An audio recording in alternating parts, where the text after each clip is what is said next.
So X and Y was defined right here, and we know the shape. So this shape correspond to our only image, anchor 1, and then height and width. So that value for X and Y is this value for the predicted X and Y. And again, these are the same coordinates that we use for the confidence. So we're using the same grid, the same cell, and we're extracting the confidence to know which one is the highest, and now work with these values, X and Y. So this 0.5 in both X and Y is the result. Now this is the relative value. This is the 11.9, or in this case, if we start counting X and Y, it would be the 9.11, or the height 11 and width 9 point. So this 0.5, given that this is a 1 by 1, this 0.5 is right here in the middle.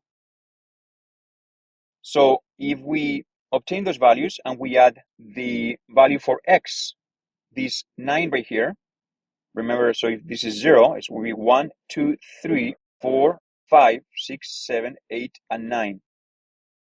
Okay, and then vertically, as we said, will be 1 and 2, 3, 4, 5, 6, 7, 8, 9, 10, and 11.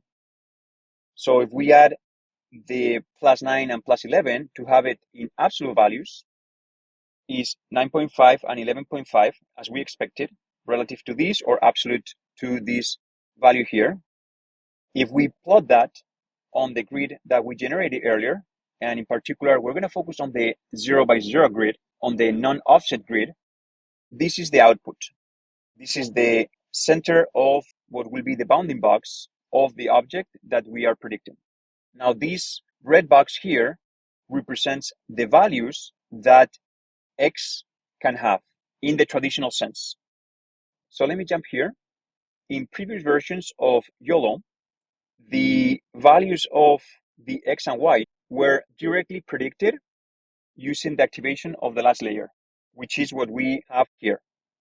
The activation of the last layer, literally the output of the sigmoid is this value, and then we add the grid coordinates to have it in absolute, but this is the value that we would have obtained if we were using previous versions of YOLO.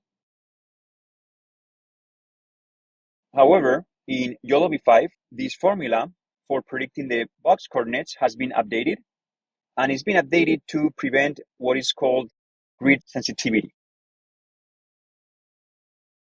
an issue that occurs when the model's prediction are overly influenced by the location of the grid cells, leading to less accurate localization of the objects, where small changes in the input, meaning right here, small changes on the output of the last layer, results in larger shifts in the predicted box position. So if the center of the bounding box just located on the grid boundary, so in our case it's right in the middle, so that's no problem in this case. But if our object had the center close to the boundary on either the height or the width, then it'll be much more difficult to predict the true center of the bounding box. So YOLOv5 attempts to mitigate this grid sensitivity issue by updating the formula for predicting these coordinates. And in particular, the revised formulas are as follows. And this is where one formula starts and ends, and then the next one. And these two are for, in this case, X and Y, and we'll focus on width and height right after this. But the new approach adjusts the way the center point offset is calculated. So the original range has been changed from the 0 to 1 that the traditional or the previous versions would have outputted to a negative 0.5 to 1.5. These adjustments means that the offset is more flexible, allowing it to more accurately represent the true center of the bounding box relative to the grid cell. And by allowing the offset to extend beyond the grid cell, both to the left and the right, the model can better predict the bounding box coordinates that aren't constrained by the grid's cell boundaries. This helps in reducing the sensitivity to the exact location of the grid cell and improve the accuracy of the box predictions. So if by chance the center of the bounding box was right at the edge, we'll have difficulties predicting it, because that will mean that the value should be close to 0 if it was toward here, or close to 1 if it was towards the end. As we saw, it is hard to predict exactly 0 and exactly 1.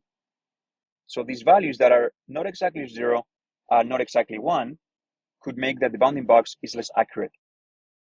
So if we apply the new formula for YOLOv5, what we're doing is, as you can see here, if the output, again, of the sigmoid between 0 and 1, if the output is 0, then you can have a value that is negative 0.5.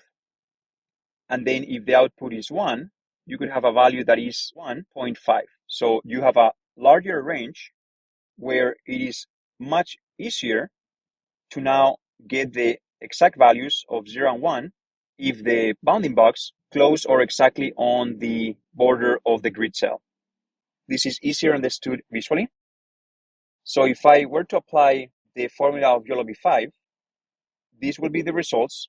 And you see 9.5, 11.5, again, very similar, because in our case, it's in the center of the grid, but it's a best practice to do it this way because there could be bounding boxes that are right at the edge. And then if we visualize this, here, what I'm showing you is the red, meaning the calculation with the previous versions of YOLO, versus green, which are the calculations with YOLOv5. And previous versions, as you saw earlier, can only predict within the bounding box itself. So this has a lot of limitations because you cannot accurately predict on the boundaries. But with YOLOv5, you could have a range from negative 0.5 all the way to 1.5 on the X and on the Y. So you have basically all of this space, and you can see that it's much easier for you to predict value 0 and value 1, because now you're starting from negative 0.5 to 1.5. So it is much easier to predict the exact bounding box center of that object. And by the way, you can see here that this times 2 and this negative 0.5 kind of cancel each other. You can see that, for example, if the value was, as in our case here, 0.5, well, 2 times 0.5, that would be 1, minus 0.5, that is 0.5. So if the value is within the grid, it doesn't affect it. And if the value is on the border of the grid, or even outside the grid, both to the left and the right, meaning beyond the grid cell, we'll be able to predict that as well. So if our bounding box center was here, somewhere here, outside the grid or on the grid boundaries, we'll be able to predict it well with YOLOv5. So let's continue here. I'm going to print the stride, nothing new here. But if we focus now on the green dot only, which is the one for YOLOv5, and in particular, these coordinates right here, these coordinates are in a 20 by 20 scale, but our original image was 640 by 640. So we have to scale our 20 by 20 to 640 by 640. And given that it was shrinked by a factor of 32, when we multiply these X and Y values by 32, we obtain the pixel coordinates of X and Y for the 640 by 640 image. So if I run this helper function, I define it here at the top, I'm going to mark the dot of where that center is on the image. So this X, and Y, this 304 by 368 corresponds to this center right here on the image. So you can see that the raw outputs of the sigmoid multiplied by 2 minus 0.5, and then you add in the coordinates of that grid in the same way that here, Cx and Cy, these are the values of that grid. So you can have a reference to the absolute 0, 0, and this is what the CX and CY are. Those values multiplied by the stride gives you the coordinates in the 640 by 640 image.